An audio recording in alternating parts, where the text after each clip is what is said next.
YouTube. You already know the Latin assassin himself back one more again with what it do with Big Lou and FZR2.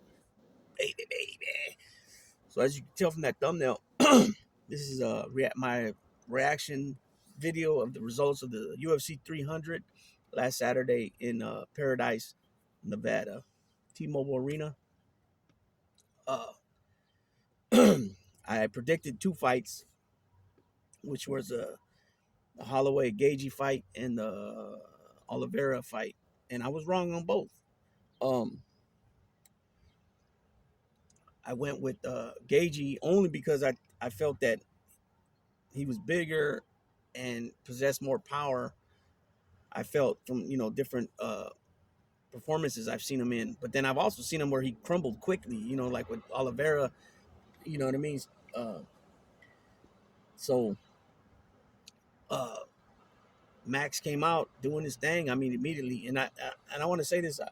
Uh, I watched an interview with Max Holloway. It might have been Ariel Hawani, or it might have been MMA Zone. I don't remember where I seen it, or it might have been that one thing where they call the guy in. The guy comes in, whoever the fighter is. That's they're like giving the presentation is about. They'll bring him in the octagon, and they'll sit in the octagon on like a stool, and they watch a presentation that the UFC put on. It might have been that I heard Maxwell, or not Maxwell, excuse me, Max Holloway say that originally he learned his fighting skills came from playing the games, and he would just use those moves that he learned in the games, and then use them when they would go to the gym and fight, and then eventually, he started learning different skill sets that he end up taking on with him in his career in mixed martial arts. You know what I mean? Which I thought that was kind of cool though. I one time met a boxer who, he turned pro. I don't think he fought more than about 10 times.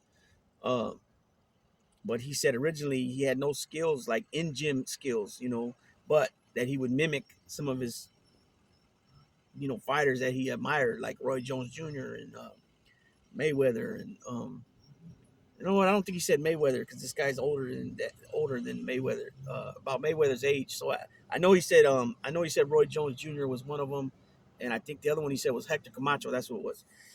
Um, and so he would mimic them when he first started fighting, and it showed. I mean, early in his career, your first fight, you're fighting other guys that are their first fight, or maybe 0-1, 0-2, maybe, you know what I mean, stuff like that. So they don't have the skill set either, because just like with everything in life, you learn and you get better as you go, no matter what it is, right? You learn shortcuts, how to do things faster, shortcuts, but then you also learn how to do things that that just break it, basically straight to the punch, you know what I'm saying, so to speak. Um, so yeah, so Max Holloway, he's, in my opinion, from him growing up, in Hawaii, and growing up in the and this guy's back to be bumping his music right next to me. Damn, that don't even make sense.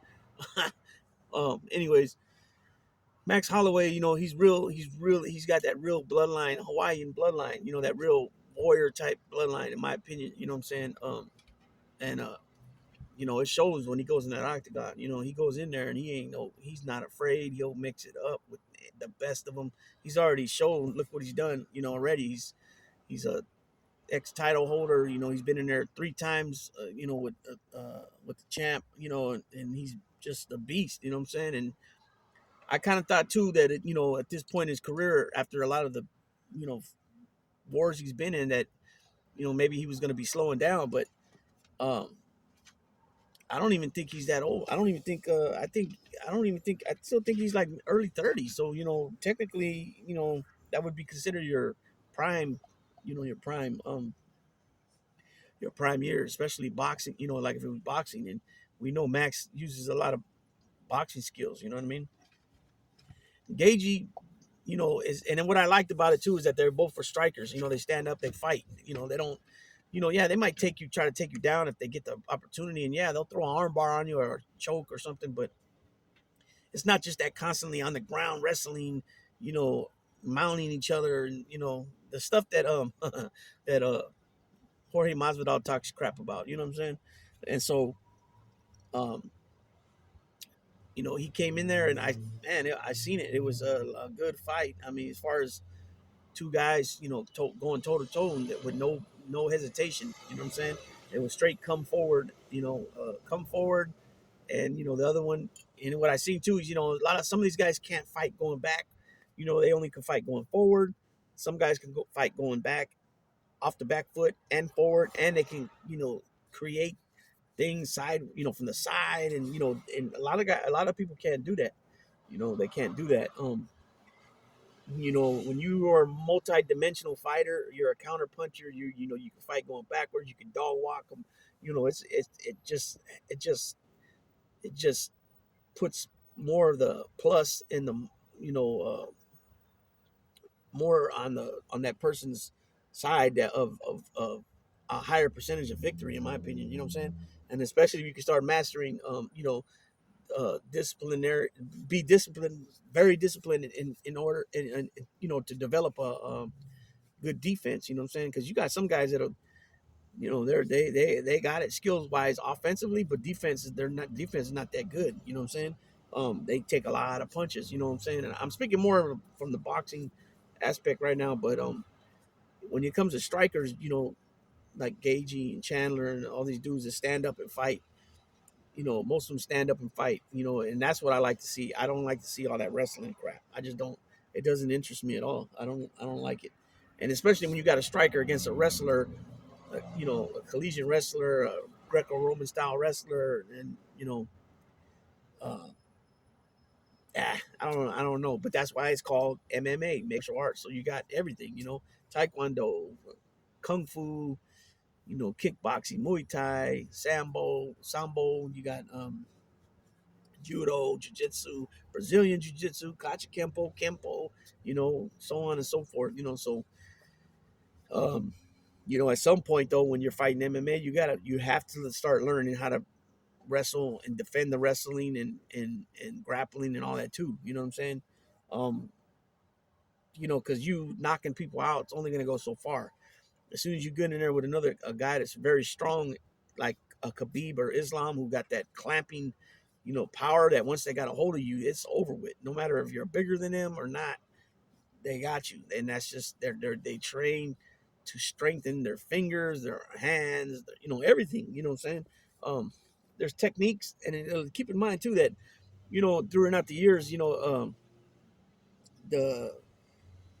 the the evolution of technology, on all levels for everything is getting, you know, um, there's something for everything now that you can buy that's up to date. You know what I'm saying? Some of these things are very expensive, some of them maybe not so, but you got to keep in mind that originally when these guys were really warriors back in the day in Japan and China and Korea and, in Russia and wherever else they were practicing ancient arts. They were training off the land, and it was real kill stuff. You know what I'm saying? So a lot of the stuff, like from these places, Dagestan and stuff like that, and the monasteries and stuff like that, they're still training with the old school, very old school techniques. You know what I'm saying? As far as what they use to do this, what they use to do that. You know what I'm saying? So you can never remember when, for example, when Rocky went to the Soviet Union to go train to fight Drago.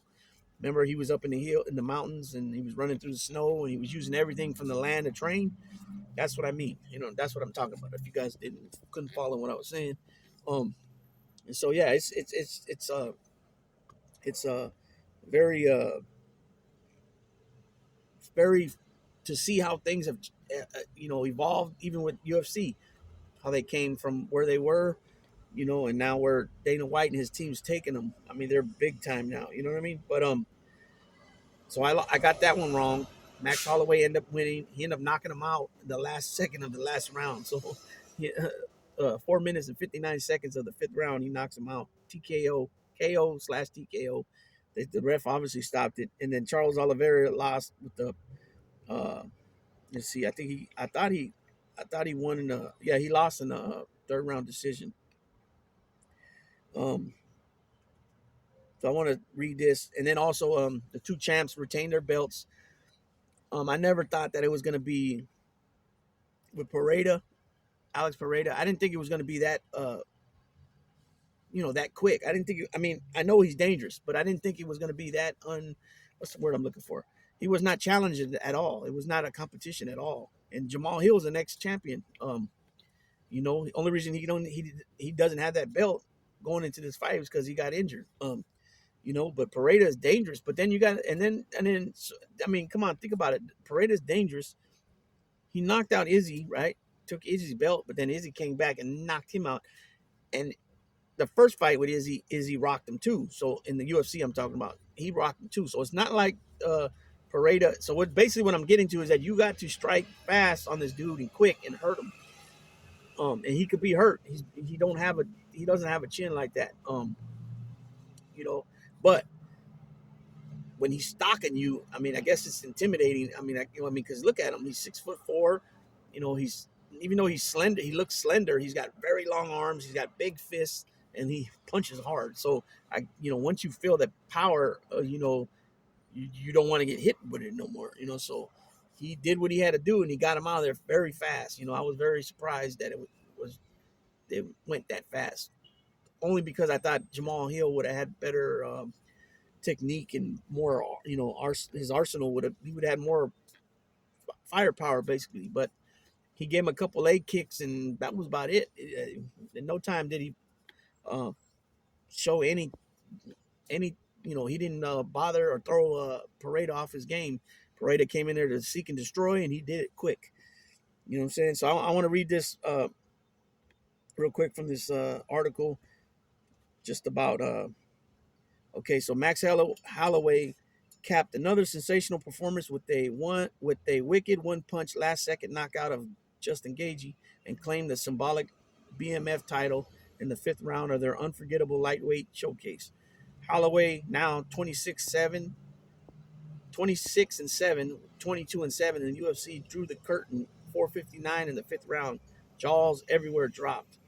Gaethje, 25-5, 8-5 in the UFC. So he's got 13 fights in the UFC, 8 wins, 5 losses. So I don't know, man. Gaethje, I've seen since Gaethje's been fighting, he's took a lot of damage, man. I don't know. I hope he's gonna be okay later on. He ran into trouble right away. Holloway appeared to break his nose with a spinning back to the face late in the 1st round, making it virtually impossible for the former World Series of Fighting champion to breathe properly. Nevertheless, Gaethje pressed onward. He hammered away at Holloway's lead leg with kicks to the thigh and calf, but had no answer for the Hawaiian's speed and output. Down the scorecards, Gaethje somersaulted forward and attempted a rolling thunder kick in the waiting seconds of the 5th round. As he turned to face Holloway, he was beckoned forward to exchange in the center of the cage. The two action heroes swung at one another with reckless abandon for the better part of 10 seconds until Holloway connected with a devastating right hook. An unconscious Gaethje face planted into the canvas as he was on the receiving end of one of the most spectacular finishes in UFC history. Holloway will ride a 3-fight winning streak into his next assignment. That's what I was going to say, too. Yesterday, I was talking to a friend, and he was like, yeah, I think he lost the last fight. I said, no, he won the last fight. So now it's official. He won his last 3 fights. He called out anybody. He said anybody I think he said 145 and the 140, and he might have said 155. I'm not sure. No, 155 and the 145 weight classes. He called him out. He said, sign on the dotted line. And, this dude is still with the business. You know what I'm saying? He's got skills. You know what I'm saying? No doubt about it. Let's see. And then this is what was said about the Charles Oliveira fight. Further down the card, ascending American top team export Arman Tuskuryan survived 2 tight submission attempts from Charles, a guillotine choke in the 1st round and a barbell choke in the 3rd, to claim a split decision in their 3rd round lightweight attraction. All 3 judges scored at 29-28. Mike Bell for Oliveira, Adeline Bird, and Ron McCarthy for Arman. Outside of those 2 chokes, Oliveira, 34-10, 22-10, the UFC struggled to get his offense in gear. Arman took top position in all 3 rounds and largely neutralized the Brazilian's notoriously venomous guard. He peaked in round 2, where he delivered a takedown and opened multiple cuts on Oliveira and repeated elbows. Arman 22-3, 9-2 in the UFC, willed behind Du Bronx in the third round, connected with arching knee strikes to the body, and weathered the Chute box standouts bid for a late Hail Mary choke. Arman has rattled off 4 straight victories. So there you have it with that. I never heard of Arman. Um, when it comes to Charles, I never dug Charles. Um, I seen too many times where he just gave up. You know, this is before he dyed the hair blonde. You know, and I wasn't into the dude too much. You know, but then he hit a pace. You know, he hit a part in his career where he was like sliding on ice and he was just rolling right through everybody, and he was doing it at like a. I mean, he was smashing them. I mean, you know, Chandler, Gagey, 48, you know, all these dudes, he was whooping them. But then Islam came, and Islam, like I mentioned earlier, Khabib, Islam, they got that Dagestan, that that that that vice grip. You know what I'm saying? And once he got a hold of him, got him down, and got a hold of him, it was over with. Tap out. You know, so but yeah, that's just a little video on the results and my reactions to UFC 300. I got another video coming up about an article I read in Ring Magazine. Um, and you guys will see that one coming up shortly. With that being said, Big Lou, tapping out.